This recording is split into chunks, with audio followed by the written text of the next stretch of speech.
Bonsoir à tous, bienvenue sur TVC dans notre émission Top Rugby, le Disney Sport. Comme chaque lundi soir, on est ravis de vous retrouver pour fêter le titre européen de l'Union Bordeaux-Bègles avec nos invités de ce soir. Mathieu Delzo est avec nous, bien sûr. Jean-Yves TV7, bonsoir Mathieu. Bonsoir Dorian, bonsoir à toutes et à tous. Et notre invité, il s'agit de Alphonse Miralles, coordinateur sportif de l'UBB, mais surtout figure emblématique du club. Bonsoir Alphonse. Hola, bonsoir. Voilà, Fonfon. Avec un quatrième invité, on peut le dire, le trophée de la Champions Cup. Alphonse, ça fait quoi d'avoir ce trophée à votre droite ?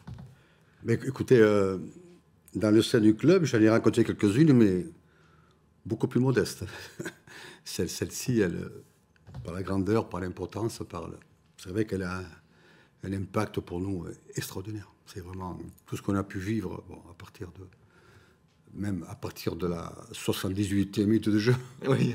J'étais même un petit peu inquiet. Puis, anecdote, il y avait des supporters derrière, des partenaires derrière moi qui pensaient à la 75e que c'était gagné, sauf qu'il y avait encore là la place potentielle pour mettre les 8 points qui nous séparaient. Et je me suis permis de les dire, mais c'est arrêtez, parce qu'il nous est tellement arrivé de choses, notamment c'est en mémoire, ce qui aurait pu être la première qualification en Champions Cup pour nous. Excusez-moi, je me trompe. En top 14, pour rentrer dans les 6, je vois encore à Toulouse Lionel Boxis, transformation aux pénalités à 25 mètres en face, un des plus grands buteurs que le championnat a pu connaître, passer à côté. Donc là, franchement, j'étais peut-être le seul à ne pas y croire, hein, à ce moment-là. Je ne vous dis pas l'explosion à la 82e. C'est là, Mathieu, c'est même pour vous qui avez animé cette émission 10 ans, l'UBB rentre dans une autre dimension aussi, Mathieu ? Oui, maintenant, effectivement, l'Union Bordeaux-Bègles a enfin ce premier titre et confirme sa place parmi les grands européens. En plus, c'est quand même assez symbolique de démarrer tout de suite par un titre européen. Quand on connaît les chiffres aussi de l'Union Bordeaux-Bègles, c'est-à-dire meilleure affluence d'Europe. Et quand on connaît le style de jeu, on en a beaucoup parlé samedi dans l'émission d'avant-match où il y avait Alban Moga, Vincent Etcheto, tous ceux qui ont participé aussi comme Fonfon et toutes les personnes qui sont autour du club, parce qu'on parle beaucoup des joueurs, de Laurent, du staff, mais il y a beaucoup de personnes comme Fonfon, Seb Cailly qui nous regarde aussi et chargé de com et toutes les équipes qui participent et qui ont participé à ce trophée, donc à cette victoire. Donc maintenant, effectivement, l'Union Bordeaux-Bègles entre officiellement dans la cour des grands. Dans la cour des grands. On va regarder justement quelques images un petit peu de cette parade de dimanche, voir cette masse, ce nombre de personnes. C'est vrai qu'on avait encore cette image de 2009 avec les Girondins de Bordeaux, champions de France, 80 000 personnes sur la place d'un Quinconce. La ville revit grâce à vous. On a vu tout ce monde sur la cour de l'intendance, Gambetta, Quinconce. Ça fait quelque chose aussi. Moi, je pense, traduire cela, je pense que Bordeaux était dans la rue.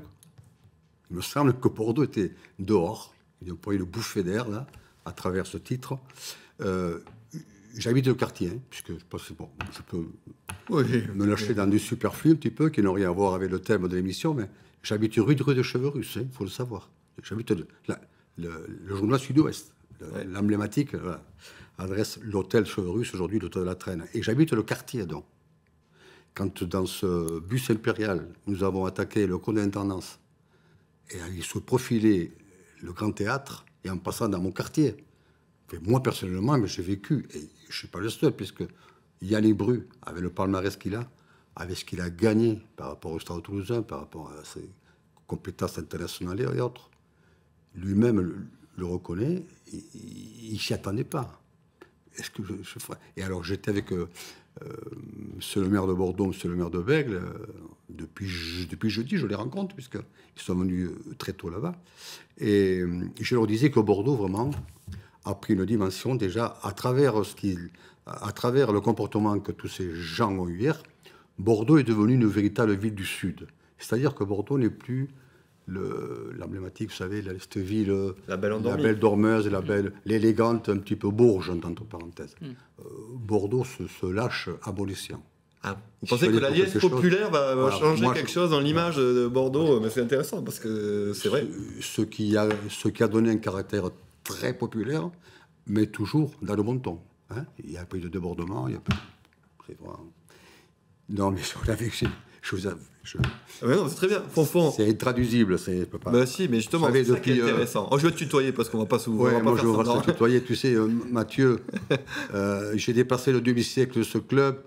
Mes derniers frissons, c'était Je ne parle pas de 1991, hein, le dernier titre, mais je parle tout simplement, et c'est incroyable le parallèle qu'il y a eu. C'est Ely Adams qui nous l'a rappelé. Nous sommes avec le staff joueur depuis le jeudi, nous sommes à Cardiff, et le soir, le jeudi, il nous disait que le 22 de ce mois-ci, à Agen, nous battions Albi pour la montée en top 14. Les derniers frissons qu'on a connus, pour moi, c'est 2011, hein. Oui. Pas avant. Hein. Ce qui est intéressant, Fonfon, c'est que Laurent Marty, dans le supplément de Sud-Ouest, dit justement, avant le match à Cardiff, j'ai ressenti un peu la même ambiance, la même atmosphère, la sérénité. Est-ce que tu as ressenti ça aussi, qu'avant la finale contre Albi à Agen, est-ce que tu as ressenti les mêmes choses aussi Effectivement, moi j'étais un peu gêné parce qu'il me semblait que les responsables, les médias, les journaux, télé, radio, nous mettaient un petit peu trop en situation de favoris. Et ça m'a un petit peu gêné. Et au fur et à mesure, et puis surtout, bon, je vais quand même vous parler vrai, ça me trop me lâcher par rapport à ce qui se passe dans les vestiaires, quand Yannick parle à ces gars. Mais Yannick, déjà, au premier match de ce Coupe d'Europe, le premier contre les Irlandais, qu'on peut appeler ça un huitième de finale, c'était. Ah oui, contre l'Ulster. Oui, je crois que c'était ça à peu près. Il leur avait carrément dit qu'il avait des certitudes, enfin, il avait un pressentiment comme quoi c'était peut-être cette année qu'il fallait envisager de gagner la Coupe d'Europe. Et comment il avait pu entrevoir cela. Donc il m'a mis un petit peu dans ce chemin-là, quoi. Voilà. Ah oui, tout le monde a poussé finalement et voilà pour arriver à ce premier titre. On rappelle rapidement, Mathieu, si vous avez parlé de ce hors-série que vous pouvez trouver dès maintenant grâce à Sud-Ouest, ce hors-série sur un peu tout ce qui s'est passé à Cardiff, un peu l'histoire, les interviews, notamment de Laurent Marty. Vous pouvez retrouver tout dans ce hors-série de Sud-Ouest. Alphonse, en bon coordinateur sportif proche des joueurs, vous les avez accompagnés aussi longuement dans cette troisième mi-temps, même voir une quatrième, une cinquième mi-temps même au vu de cette grande soirée, grande nuit à Cardiff et à Bordeaux. Oui, ça a commencé. Le service communication a fait un boulot remarquable en amont, en parallèle avec le match, avec le coach sportif. On avait un des plus grands bars, pubs du centre de Cardiff. Mais croyez-moi, ils n'ont pas mis longtemps, les joueurs, pour devenir les maîtres des lieux. Sans postulat, être obligé de payer le loyer à la fin du mois. Non, mais c'était les maîtres absolus, quoi. Les maîtres, c'est vraiment... Encore. On peut pas tout raconter, Fonfon. Non, parce que je sais qu'il a vu des choses, il faut pas c'est normal. C'est partie de la fête. Mais ton rôle, justement, de coordinateur... J'ai eu un petit moment de faiblesse. Bon, j'étais un des premiers à rentrer, quand même, vu mes cheveux blancs. Hein, puis il faut toujours avoir un peu de retenue par rapport. Mais je suis rentré à Uber, en taxi, avec Mamad, qui est toujours le sage un peu du groupe. Oui. Ami Mamad. Et puis, pour ne pas le nommer, un de nos kinés... référent encore et ancien, Loïc Arnoux. Ouais, nous sommes rentrés, il était minuit 30, mais c'était l'ébauche. Ils avaient juste commencé. Ça, c'était samedi, juste. Oui, ça, c'était samedi, c'était après le match. Mais on est rentré presque pour eux, c'était... Les agapes ne faisaient que commencer. Ils en étaient encore aux chips et aux olives. Hein. Je ne vous dis pas le reste. On imagine. Mais on le précise quand même pour ceux qui ne connaîtraient pas Fonfon, ça m'étonnerait, mais ton rôle, c'est justement d'être proche des joueurs depuis tant d'années, de les aider dès qu'ils ont besoin, eux et leur famille aussi, c'est important, des joueurs qui arrivent à Bordeaux, c'est toi qui vas les chercher, c'est toi qui fais les papiers, qui trouve les écoles. En soirée aussi, il y a toujours un œil quand même, comme tu disais, un peu de hauteur, prendre un peu de hauteur, dire attends, on cadre un peu quand même, ou c'était vraiment... Non, bon, moi ce rôle-là, de toute façon, franchement, je ne vois pas comment ils auraient pu avoir la prétention ou les capacités de m'écouter. Non, on lâche les vannes. C'était autorisation, là. Il faut vraiment... On ouvre les vannes, là. Même dans cette émission, parce que vous avez l'habitude, habituellement, on fait le résumé du match avec les images, etc. Mais c'est vrai que là, l'émotion passe tellement dessus. Protocoles, hein, on bouscule un peu les protocoles. Mais on va en parler un petit peu de ce match, quand même, cette victoire 28-20. C'est vrai que Northampton marque très rapidement l'essai. Bordeaux revient... Et c'est accepté, c'est refusé, l'arbitrage vidéo, on reste à 20 partout finalement à la mi-temps, on redistribue un peu les cartes, on voit quelques photos notamment de Fabien Cotreau du journal Sud-Ouest, et finalement on se dit qu'en seconde période il n'y a que 8 points qui ont été inscrits tellement c'était serré. Complètement. Et vous avez tout à fait raison de le dire, vous avez tout à fait raison de le déchiffrer, parce que c'est le fait. Mais il me semble que ce match n'a pas pris l'amplitude qu'il aurait dû prendre par rapport à ce que nos garçons sont capables quand on leur donne des ballons d'une propreté certaine. Mais vous voyez, sur ces trois ballons portés, où nous n'en mettons qu'un au bout sur 3, hein, je crois. Même pas, je crois. Je crois que des 3 ballons, il n'y en a aucun qui va dans l'embut. Maxime Lamotte marque, il est refusé. Eh bien, ce sont ces failles-là qui ont donné, au contraire, un suspense au match, car il me semble, pour avoir écouté, je ne me prétends pas attention, avoir la certitude dans mes propos, mais pour avoir écouté ce qui s'est dit, il me semble que si un de ces 3 ballons va à dame, comme on dit, qui passe à l'embut, il n'a plus de match. Je pensais qu'on aurait pu gagner beaucoup plus largement. Il y a quelques rebonds aussi qui se jouent à rien, genre de Louis Belbarré aussi qui récupère. Bon, voilà, s'il le prend derrière, il y a un essai au bout. Et c'est vrai que c'est quand même finalement, tu as raison, un match maîtrisé, même si on est resté à portée de fusil quand même des Anglais. On sentait quand même une vraie maîtrise et une vraie sérénité qui ressortait du groupe. C'est là aussi, Alphonse, que l'UBB a grandi dans ce genre de rencontre. On voit cet essai inscrit quasiment 1 minute de jeu par Northampton. Ça aurait pu mettre un coup au club et finalement, ils se sont vite relevés. C'est là aussi on voit la différence, parce qu'on reparle un peu de cette finale contre Toulouse top 14, où Bordeaux a réussi à réaccélérer, à remettre. Moi, je pense aussi que ça revient encore une fois sur les propos que Yannick leur tient déjà depuis 18 mois. Quoi. Mais là, franchement, il avait mis le cap, il me semble, sur cette Coupe d'Europe. Hein. Il les a complètement rassurés sur cette Coupe d'Europe. Parce que les propos qu'il a tenus, je ne sais pas si un joueur dans le groupe a pu penser un jour, on va gagner la Coupe d'Europe. Et le coach, lui, il a pensé et il a dit. Donc, il doit y avoir des prémices, il doit y avoir, des prémices. Fofon, tu as été éducateur. On rappelle quand même que tu es arrivé au club à 12 ans. Alors, c'était pas l'UBB, bien sûr. On ne va pas remonter, je ne donne pas. Et après, tu as été joueur, éducateur, directeur de l'école de rugby. Je voudrais que tu me dises un mot sur Mathieu Jalibert, qui a fait quand même probablement son meilleur match, voire une première mi-temps quand même de très très haut niveau, à tel point qu'on en reparle déjà en équipe de France dès aujourd'hui. Tu l'as connu aussi au club, enfant. C'est un enfant du club. Un mot sur la prestation de Mathieu. De voir des enfants du club comme ça qui nous ramènent. J'ai connu Mathieu à 12 ans, il a connu Maxime Lamotte pareil à 12 ans, Nicolas Deporter un petit peu plus tard. Avant, il y avait eu Tevita, pas Tevita, excusez-moi, Thierry Pays-Bas, qui est à La Rochelle. Il nous a rejoint le demi de mêlée qui est à Nice, là, qui est un nom très familial. Julien Gimbert. Julien, voilà. Gimbert, oui, bien sûr. Qui nous a rejoint. S'il y a un joueur hier qui n'a pas arrêté d'exprimer sa joie dans un moment en explosivité totale, je ne sais pas si vous avez remarqué, c'est Mathieu. Et ta question, elle est très propice, parce qu'il me semble que Mathieu avait besoin, encore une fois, de ce match, comme qui ressemble beaucoup aux productions qu'il a fait depuis déjà 2 mois. Car pourquoi tant d'interrogations négatives sur ce garçon? Pourquoi? On a l'impression qu'il est obligé de prouver à chaque fois. Exactement. Mais c'est exactement ça. Mais il aime les défis aussi, il nous l'a dit. Exactement ça. Il aime aussi être dans l'adversité, il aime les défis, et il sait, parce qu'il sait, c'est un homme de challenge, et il prouve à tout le monde, au rugby européen et mondial, que c'est un talent pur, mais ça on n'en doutait pas ici. Mais... Je trouve que c'est très bien, Mathieu, ce qu'il a fait aussi, puisque la petite altercation qu'il y a eu en fin de match, j'étais un peu présent. Parce que personne... Non, un petit peu présent lorsque les joueurs rejoignaient le côté de Klopp où on avait 1500 supporters. Il y a eu 3000 supporters à peu près chez nous. Ils étaient mélangés sur trop. Et à un moment donné, le troisième ligne, le jeune troisième ligne, il avait interpellé d'une manière sympa, mais il a interpellé Mathieu. Mathieu a fait demi-tour et ils se sont parlé un petit peu. Ils se sont parlé, moi je n'ai pas fait, c'est après que j'ai su que... Et là quand même, Mathieu, sa réaction est très saine. Mathieu, sur les propos qu'il a tenus après, c'est carrément, il a pris la défense de notre président. Puisque les propos tenus par certains Anglais, certains coachs et le vice-président de c'est comme mercenaires.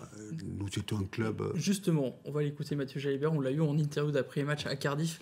À notre micro de TV7, écoutez sa réaction après cette victoire. Ouais, beaucoup de bonheur, beaucoup de fierté. Voilà, comme je l'ai dit tout à l'heure, je pense qu'on ne réalise pas trop encore. Mais c'est juste exceptionnel voilà, pour le président, pour nos supporters, pour les gens qui nous soutiennent. On a traversé des moments compliqués, mais on s'est toujours relevé. Et quand ça paye, voilà, ça fait plaisir. C'est juste beaucoup de joie et maintenant on va profiter. Honnêtement, je n'ai pas ressenti beaucoup de pression. C'est des matchs c'est un match de rugby. Hein, voilà. C'est sûr que c'est un grand événement, mais on l'a préparé comme ça. J'ai senti le groupe très détendu et excité en fait de vivre ce moment-là. Et j'ai vraiment pas senti qu'on avait une chape de plomb sur la tête. Bien au contraire, on savait pourquoi on était là, on était sûr de nos forces et on avait juste envie de faire le meilleur match possible pour ramener la coupe. Donc voilà, à titre individuel, c'était pareil. Je sais que forcément, à ce poste, on est toujours très observé, mais comme depuis le début de la saison, j'essaie de jouer mon rugby et d'être le meilleur possible pour aider l'équipe. Et voilà, vous avez entendu la réaction de Mathieu Jalibert, Mathieu Alphonse. On va faire juste une courte page de publicité, on revient juste après parce qu'on va continuer à parler de cette Coupe d'Europe. Et l'actualité, c'est surtout l'UBB qui va aller sur la rade ce week-end parce que le top 14 fait son grand retour ce week-end. A tout de suite sur TV7.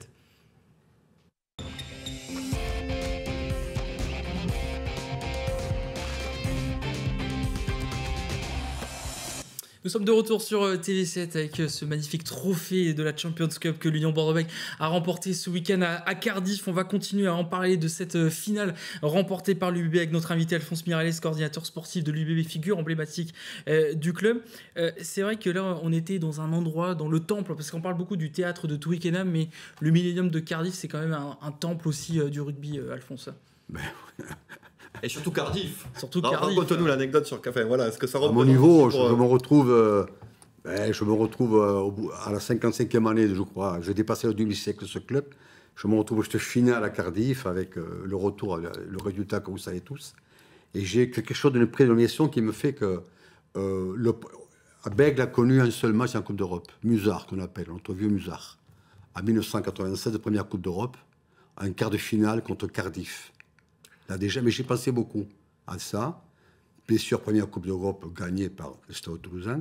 Mais c'est un petit quelque chose qui m'a dit Cardiff. Incroyable. Et on se retrouve 15 ans, enfin, non, quelques années, Plus de 20 ans, oui. à jouer ce titre. Ils n'étaient pas nés, je te signale. Donc.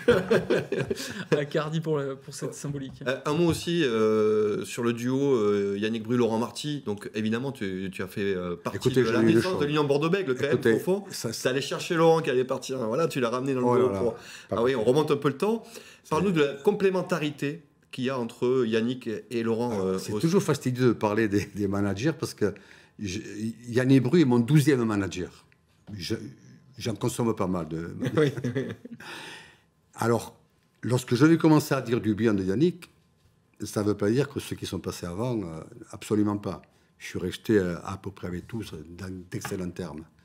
Mais il me semble que la rencontre c'était une très belle rencontre, une jolie rencontre entre Laurent Marty et Yannick Bru. Qui sont complémentaires, vraiment. Ils le disent, Laurent nous l'a dit aussi. D'ailleurs, il se dégage cela, je crois qu'il y a une complicité, il y a une osmose, voilà. Que ça dure.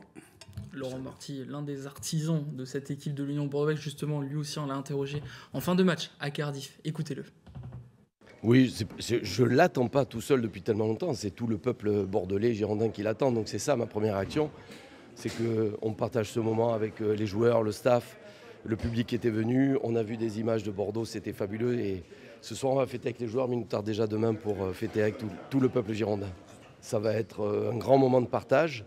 Mais il le mérite tellement. Parce que quand même, ce club, il s'est construit parce qu'il y a des gens qui ont bien voulu venir à Chaban, remplir le stade, nous donner de l'énergie et nous aider à passer les moments difficiles. C'est un premier objectif d'atteint, c'est une récompense pour le travail qu'on a tous fourni, mais ce n'est pas un aboutissement.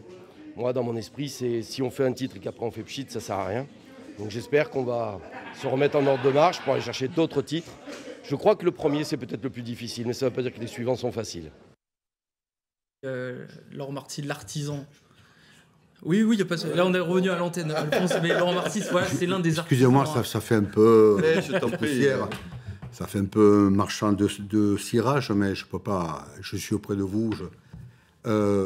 J'ai eu comme rôle, effectivement, d'aller chercher de très grands joueurs aux aéroports, de les mettre en place au niveau de toute la logistique qui nécessite une famille qui arrive, plus ou moins, je parle de ces dames, déracinées par rapport à la scolarité aux enfants, école, maison à trouver, enfin bref. Mais je peux vous dire qu'après avoir été chercher des H.D. Cooper, des Semir Adadra, tous les noms qui me viennent à la tête n'y sont pas. Je vais y penser ce soir. Mais des noms prestigieux dans le rugby. On appelle ça le recrutement. Pour moi, et j'espère que Laurent ne m'en voudra pas, la meilleure recrue du club, c'est en 2006, avec l'arrivée de Laurent Marty. Voilà. Ça n'a pas été facile quand même, on ne va pas refaire l'histoire du club, on l'a fait il y a quelques années ici pour les 10 Voilà. ans du club. C'était celle-là, mais voilà. Mais j'ai envie de te demander, alors on enchaîne un peu les questions comme ça, mais justement, qu'est-ce que ça représente pour toi quand tu regardes l'évolution de ce club que tu chéris tant, de le voir aujourd'hui, là, avec cette coupe-là, est-ce que tu arrives encore à réaliser le parcours réalisé en si peu d'années quand même? Bon, je savais bien qu'on avait évolué, je savais bien qu'il y avait une progression constante. Déjà, une petite fonfonade en passant comme ça. Lorsque Stéphanie et Claire, nos deux responsables de la billetterie, ouvrent le guichet avant, le lundi à 10h, le vendredi, il y a 32 000 personnes. Ça, c'est un signe très fort. Vannes, qui va se proposer à nous là, dans 15 jours, c'est guichet fermé pratiquement déjà. Il faut le savoir, avec tout le respect qu'on leur doit, en donnant la nomination de Vannes dernier. À ce sujet, je ne serai pas le seul à souhaiter que ce club puisse rester en top 14. Bref, mais c'est là où on voit cette évolution, on la voit. Mais là, le premier titre, après celui de 1991, la Coupe d'Europe, mais bon, pour moi, c'est... Tu n'arrives pas à réaliser encore, j'ai l'impression. Et je m'octroie un petit bout de ce gâteau. Et également, on va parler de certains hommes, parce que c'est bien de parler de Mathieu Jalibert, de Damien Penaud, Louis Bielbarré, Yoram Moefana, ils nous font vibrer quand ils marquent les essais. Mais les avants sont souvent éclipsés par tous ces joueurs. On rappelle que Cyril Cazot et Adam Coleman ont marqué un essai. Cazot a mis un doublé face à Vannes. On ne parle pas assez souvent de ces avants qui aident cette ligne de trois quarts extraordinaire. Et comme quoi, c'est là où justement où Yannick a fait évoluer le tracteur de devant. Moi, je pense que certes, on a raison d'évoquer chaque fois le talent, la classe de nos Ferrari derrière. Mais avec un petit peu jeu de mots comme ça, de manière un peu hâtive, ces Ferrari ont besoin, comme tous les moteurs, d'un certain carburant. Et les carburants, c'est les gros qui le mettent. Hein. Et aujourd'hui, on a trouvé un paquet d'avant, je pense, moi, qui vraiment fait parler de lui. Quoi. C'était pas, moi, il me semble qu'on ne subit plus. Hein. On ne subit plus. Voilà. C'est un avis d'un très modeste technicien. Et ça promet pour la suite, parce que la Coupe d'Europe c'est gagné, mais il y a le championnat Mathieu qui reprend dès ce week-end avec un déplacement à Toulon. Oui, un match important à Toulon, parce qu'on rappelle que on jouait sur deux tableaux, il n'y en a plus qu'un maintenant, c'est le championnat de France, et on l'a compris dans les propos de Laurent Marty, il faut que ce trophée en appelle d'autres, et évidemment on pense tous au bouclier de Brennus. Quand on voit la fête qu'il y a eu avec la Coupe d'Europe, on ose à peine imaginer ce qui pourrait se passer avec le bouclier de Brennus, et ça passe aussi par une fin de saison où on va terminer dans les deux premières places, et donc il y a un match à Toulon où on sera quand même très attendu, parce que les Toulonnais ont besoin de points aussi pour aussi jouer cette place dans les deux premiers, et parce que maintenant on est quand même auréolé de ce titre de champion d'Europe, donc forcément on sera attendu à Toulon, donc il y aura un match important à vivre. On verra dans quel état on sera aussi, hein, parce que la fête, on l'imagine, a été belle. Donc il faudra se remobiliser très vite. Malheureusement, le rugby professionnel aujourd'hui ne permet pas de trop en profiter. Il faut tout de suite rebasculer. Il y aura un match très important dimanche à Mayol. Mais on fait confiance à Yannick Bru et à tout le staff aussi pour mobiliser le groupe. Une autre actualité également, c'est ces images. La victoire des Lions du Stade Bordelais que vous avez pu suivre en direct sur TV7, le match face à Romagna. Les Lions qui ont battu donc l'ASM Romagna 34-18 et filent donc en finale pour essayer de défendre ce titre de championne de France, double championne de France, même pour les Lions du Stade Bordelais. Elles joueront contre le Stade Toulousain ce dimanche, le 31 mai, ce samedi 31 mai prochain. Juste pour terminer, remercier Fonfon. Il a dit qu'il prendrait sa retraite après le titre de championne de France. Pas de champion d'Europe, hein, d'accord ? Je voudrais juste, si c'est possible. Bien sûr. Je vais penser un petit côté perso. Je voudrais dédier cette coupe, enfin, bien sûr, déjà. Mais voilà, j'ai 2 enfants, Émeric, Marie. J'ai 4 petits-enfants, Loli, Esteban, Ivan, Mathis. Je voudrais leur dédier ce magnifique objet. Et puis parfait, ce sera un joli mot de conclusion. Et rapidement aussi, je vais faire un mot, remercier tous les supporters que j'ai pu rencontrer à Cardiff qui regardent cette émission. C'est un peu leur rendez-vous de 19h qui nous regardent, de leur proposer tout ce contenu. Donc voilà, depuis longtemps, voilà, un petit mot à tous ces supporters qui à chaque fois nous alpaillaient du côté de Cardiff pour nous remercier de cette émission. Merci Alphonse Miralles d'avoir été avec nous, en espérant que ça soit vite gravé, parce que c'est pas gravé sur la coupe 24-25 Union Bordeaux, en espérant que ce soit vite gravé. Merci Mathieu, et nous on se donne rendez-vous demain mardi pour parler Girondins de Bordeaux. C'est une autre ambiance. À demain, bonne soirée à tous.